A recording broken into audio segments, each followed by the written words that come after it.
Hi guys, gawa tayo ng chicken and dumplings. So may sibuyas ako and garlic. Mixed vegetables.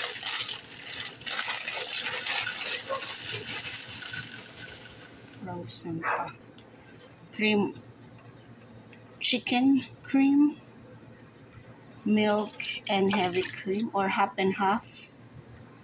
1 cup. Okay, I'll get chicken broth. Okay, get thyme and pepper and salt. Then slow cook for 4 hours. Alright, kumars. Ito na yung ating dumplings. Yan. Chicken. Then gagawa tayo ng dumplings. Okay? We will use Bisquick for dumplings. So ito, nagdagan natin ng gatas. So yan, konti muna. And then maybe salt.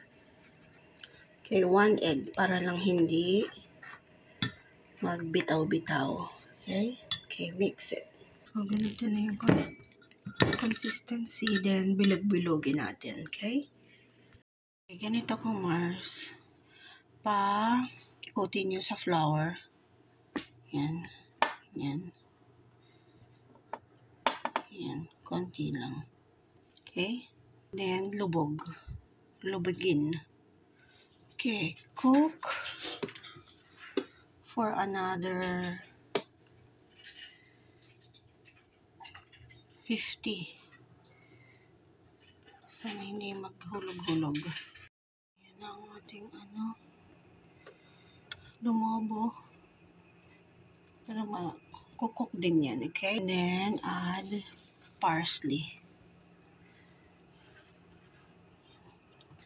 Okay, let's wait. Huwag natin galawin.